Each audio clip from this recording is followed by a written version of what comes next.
बहुत ही अच्छे से समझ में आएगा। आइए अब हम बच्चों देखेंगे द्वि विस्थापन अभिक्रिया, मतलब डबल डिस्प्लेसमेंट रिएक्शन। अभी तो देखो इसमें एक ही तत्व केवल एक को विस्थापित कर रहा था। अब आगे जब देखेंगे द्वि विस्थापन तो उसमें क्या है, अभिकारकों के, ये भी अभिकारक है, ये अभिकारक है, एक उसको विस्थापित करेगा, वो उसको विस्थापित करेगा। जैसे कि मेरे स्थान पे कोई बैठे तो मैं उसके स्थान पे बैठ जाऊँगा, कोई मुझे मेरे जगह से हटाए तो मैं उसे उसकी जगह से हटा दूँ, तो इसे हम क्या कहेंगे, द्वि विस्थापन अभिक्रिया कहेंगे। तो आइए और देखते हैं द्वि विस्थापन अभिक्रिया में हमको क्या करना है। आप वीडियो को पॉज करके जो है नोट भी कर सकते हैं, नहीं स्क्रीनशॉट ले सकते हैं, बैक करके फिर से देख सकते हैं। एक बार में नहीं समझ में आता तो आप कई बार में उसको देखिए, लेकिन पूरा जरूर देखिए, उससे आपका कंसेप्ट क्लियर होता है और रिवाइजन भी होता है।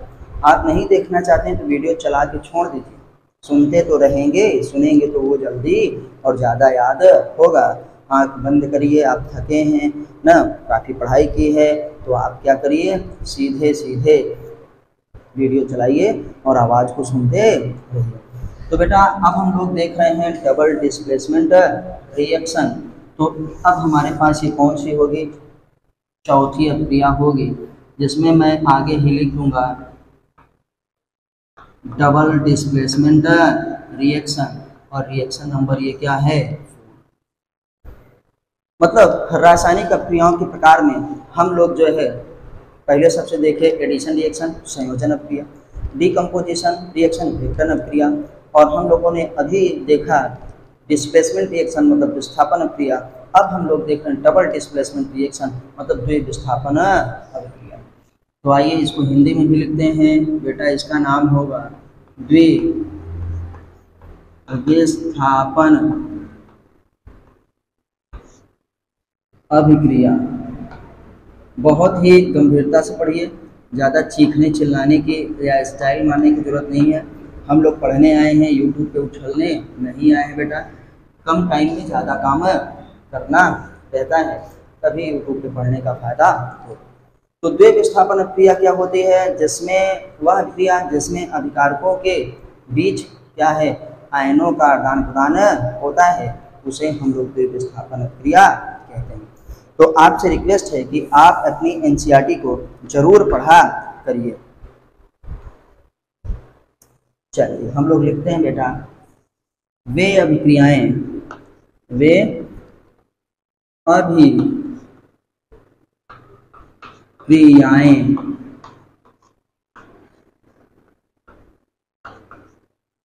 जिनमें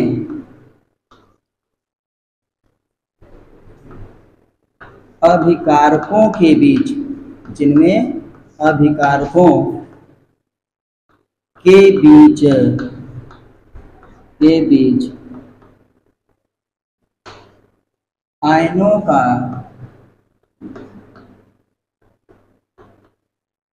आदान प्रदान होता है उसे द्वि विस्थापन अभिक्रिया कहते हैं। बोलते भी हैं आप, साथ साथ भी अपना नोट्स बना सकते हैं। अभिक्रिया कहते हैं। अब बेटा अच्छे से इतना आपको याद रहेगा तो आपका 100% तैयार रहे। तो जिनमें क्या वे अभिक्रियाएं जिनमें अभिकारकों के बीच बेटा आयनों का आदान प्रदान, किसका, देखो आयनों का आदान प्रदान होता है, उसे हम द्वि विस्थापन अभिक्रिया कहते हैं। कौन सी अभिक्रिया, द्वि विस्थापन अभिक्रिया कहते। तो आइए हम लोग देखते हैं कि आपको शुरुआत में बताया गया था, अब भी आपको पता है कि कोई रिएक्शन होती है तो उसमें अभिकारक होता है बाईं साइड, फिर जो है रिएक्शन की चिन्ह होती है कि अभिक्रिया हो रही है तीर का, और उसके बाद फिर राइट साइड में क्या होता है, उत्पाद होते हैं। तो इसमें आयनों का आदान प्रदान होगा, किसमें, अभिकारकों के बीच। हर क्रिया में रिएक्शन अभिकारकों के बीच ही होती है, बस इनके कहने का ये ढंग है। देखिए बोर्ड पे थोड़ा सा रोशनी आ रही है, सुबह सुबह है आज, तो छुट्टी है कॉलेज की। मैं SLV इंटर कॉलेज में केमिस्ट्री और बायोलॉजी पढ़ाता हूँ। तो आपसे रिक्वेस्ट है कि थोड़ा ध्यान से देखेंगे तो ये जो है, जो चमक है वो आपको नहीं दिखेगी, आपको सीधे और सीधे आपका अपना मैटर दिखेगा। जैसे अर्जुन को जो है सिर्फ चिड़िया की आँख दिख रही थी, जब गुरु द्रोणाचार्य ने कहा कि निशाना लगाओ सिर्फ आँख पे, तो बेटा दिखनी चाहिए सिर्फ आँख। तो आप भी उसी तरीके से पढ़ाई करिए, तभी आपका 100% होगा और हर जगह सिलेक्शन होगा, ये कन्फर्म है। तो चलिए हम लोग देखते हैं, आप इसको नोट कर लीजिए। तो बेटा हम लोग अभिक्रिया को अब देखते हैं कि हमारे पास है कौन सी अभिक्रिया हम देखेंगे जो NCERT में आपके पास रहती है।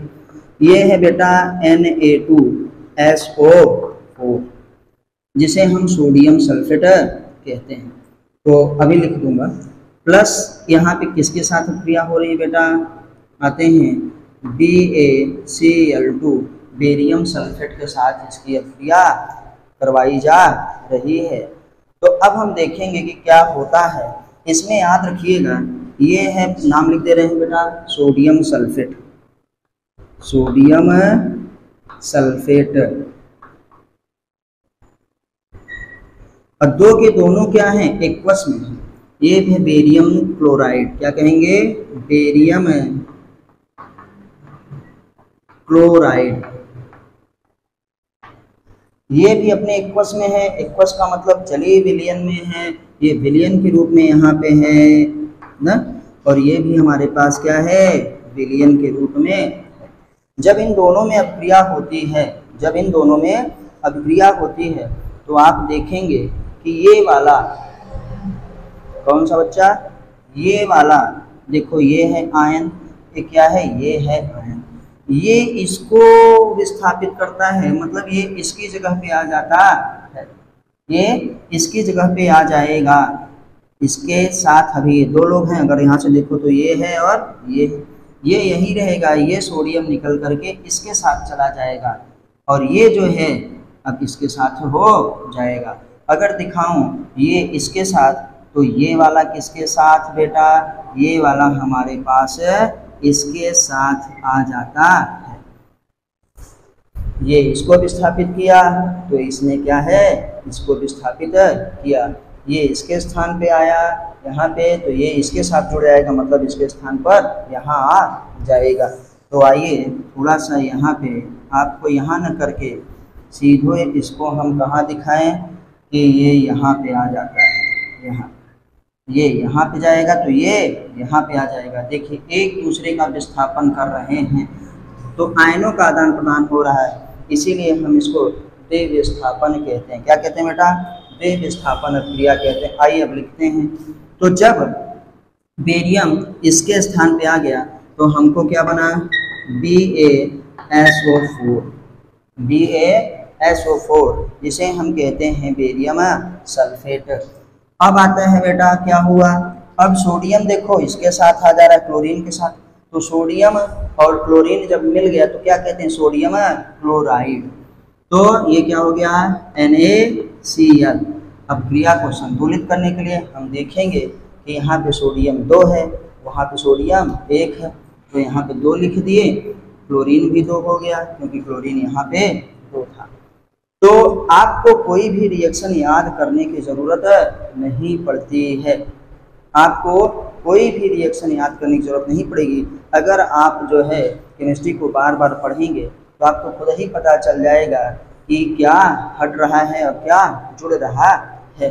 कैसे जो है, जैसे यौगिक का नाम जानते हैं हम NaCl, तो देखो सोडियम है और क्लोरीन है तो NaCl बनाएगा ही बनाएगा। बेरियम सल्फेट हमारे पास है, बेरियम है और सल्फेट है तो बेरियम सल्फेट बनाएगा। तो बेटा अब ये हमारे पास क्या हो गया, ये सॉलिड होता है, यही में एक चीज़ समझना है। और ये NaCl एक्वस ही रहता है, चलिए विलयन में ही रहता है। इसका नाम है बेटा बेरियम सल्फेट, बेरियम सल्फेट। तो डबल R भी हो सकता है, चलो बेरियम सल्फेट। तो ये S लिखा है, S का मतलब सॉलिड, सॉलिड का मतलब है उस विलयन में लेकिन अवक्षेप के रूप में हो गया। अब इसमें डिजॉल्व नहीं होगा, ये नहीं घुलता है, तो इसे हम अवक्षेपण अभिक्रिया भी कह सकते हैं, क्योंकि इसमें अवक्षेप प्राप्त हुआ, इसमें अवक्षेप बना। तो अगर देखा जाए ध्यान से तो ये जो BaSO4 है बेटा, ये क्या है? सॉलिड है। क्या है? सॉलिड है। सॉलिड का मतलब हमारे पास देखो यस लिखा है, ठोस है, तो ये क्या हो गया? अवक्षेप बनाया, ये जल में अघुलनशील होगा। तो क्या कहेंगे? अघुलनशील। अघुलनशील अवक्षेप। क्या है बेटा? ये अवक्षेप। अवक्षेप को हम कहते हैं प्रेसिपिटेट। तो इसमें जिसमें अवक्षेप बने उसे अवक्षेपण अभिक्रिया कहते हैं, और NaCl क्या है? विलयन में ही है। अगर अब इसी को रिएक्शन करके जैसे हम लोग को देखा जाए, तो कहे थे 2 बीकर लिए हैं, उन बीकरों में हमने क्या किया? एक में सोडियम सल्फेट लिया, एक में बेरियम सल्फेट लिया, उन दोनों को मिलाया तो बेरियम सल्फेट बन गया, बेरियम क्लोराइड में मिलाया।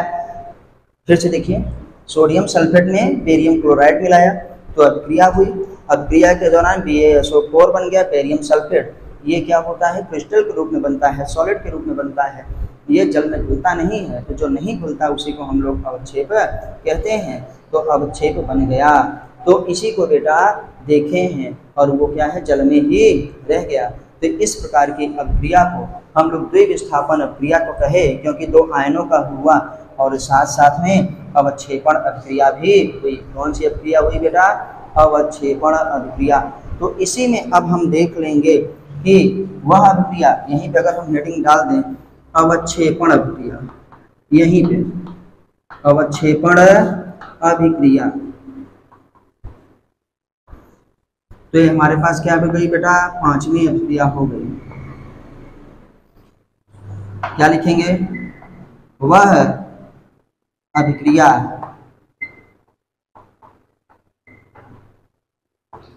जिसमें अवक्षेप बनता है, जिसमें अवक्षेप बनता है, उसे अवक्षेपण अभिक्रिया कहते हैं। उसे अवक्षेपण अभिक्रिया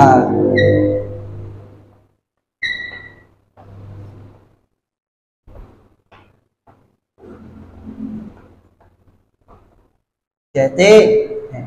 तो हम इसके एक बार आप इसको देख लीजिए, उसे अवक्षेपण अभिक्रिया कहते हैं। यह वह अभिक्रिया जिसमें अवक्षेप बनता है उसे अवक्षेपण अभिक्रिया कहते हैं।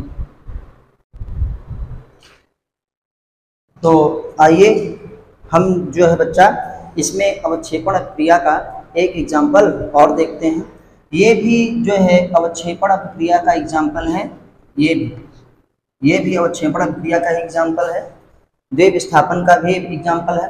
तो द्विविस्थापन वाले में क्योंकि आयनों का आदान प्रदान होता है इसलिए उसमें अवक्षेप बनता है। तो हम और देखते हैं एक अभिक्रिया, और ये अभी लिखी रहेगी, अब इसको हम हटाते हैं। तो बेटा हम लोग देख रहे हैं किस वाले में?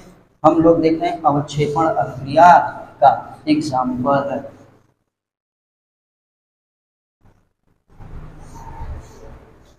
द्विविस्थापन अभिक्रिया के दौरान ही अवक्षेप बना था, तो ये भी अवक्षेपण अभिक्रिया हुई। हम एक और देखते हैं अवक्षेपण अभिक्रिया का एग्जाम्पल। तो बेटा फर्स्ट एग्जाम्पल तो यही हो गया। अब हम अवक्षेपण अभिक्रिया का सेकंड एग्जाम्पल देखते हैं। यहाँ पे लिख दे रहा हूँ ताकि आपको दिक्कत ना हो। अवक्षेपण अभिक्रिया का उदाहरण।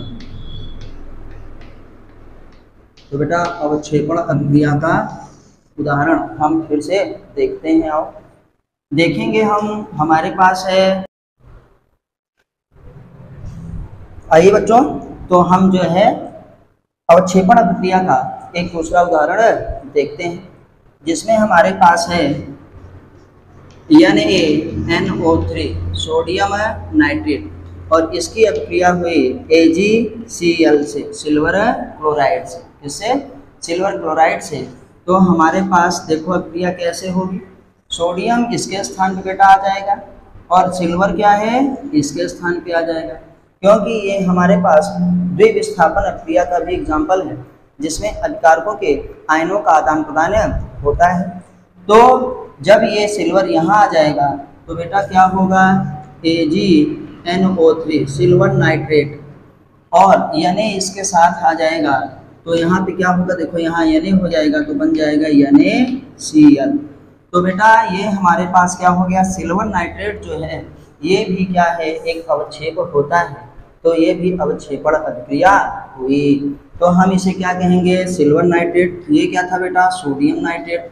आपको पता है, जिनको ना पता उनके लिए मैं लिख दे रहा हूँ, ये पूरा क्या है, ये है सोडियम नाइट्रेट। ये बेटा Ag सिल्वर सभी जानते हैं, इसका नाम है सिल्वर क्लोराइड। सिल्वर क्लोराइड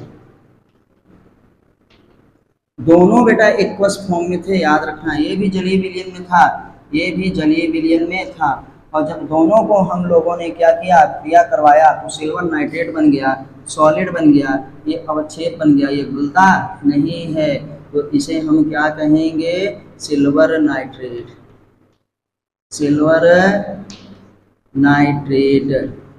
तो सिल्वर नाइट्रेट के बाद ये सोडियम क्लोराइड है, नमक है, आप सभी जानते हैं। तो बेटा ये जो सिल्वर नाइट्रेट है, इसी को हम लोग क्या कहते हैं, अघुलनशील अवक्षेप। अघुलनशील अवक्षेप। तो ये भी अवक्षेपण अभिक्रिया का प्रकार हुआ, क्योंकि इस अभिक्रिया में भी अवक्षेप बनता है। तो अवक्षेपण अभिक्रिया किसे कहेंगे, वह अभिक्रिया जिसमें अवक्षेप बनता है उसे अवक्षेपण अभिक्रिया कहते हैं। तो हमने अवक्षेपण अभिक्रिया का दो एग्जाम्पल देखा, पहला एग्जाम्पल ये और दूसरा एग्जाम्पल ये दोनों डबल डिस्प्लेसमेंट द्विविस्थापन अभिक्रिया का भी एग्जाम्पल है, क्योंकि इनमें अभिकारकों के आयनों का आदान प्रदान हो रहा है। तो आपको वीडियो कैसी लगी, आप हमको कमेंट के माध्यम से जरूर बताइए। मैं हूँ Sudhir Pandey, lecturer of SLV and NJPS inter college Chanaini Karchhana Prayagraj, और आप देख रहे हैं 100 टाइम्स एजुकेशन। प्लीज़ आपसे रिक्वेस्ट है कि चैनल को सब्सक्राइब जरूर करिए, वीडियो को लाइक करिए, अपने दोस्तों के साथ शेयर करिए, ताकि हम आपको इसी तरीके से और भी बहुत ही ईजी सरल मेथड से NCERT को पूरी तरीके से पढ़ा सकें, आपको समझा सकें। आपको फिजिक्स का, केमिस्ट्री का, बायोलॉजी का, तीनों का सारी वीडियोस मिलेंगी, क्लास 9 से लेकर के नीट और JEE तक की वीडियोस। फिर मिलते हैं अगली वीडियो पे, तब तक नमस्ते, जय हिंद, जय भारत। NCERT जरूर पढ़िए,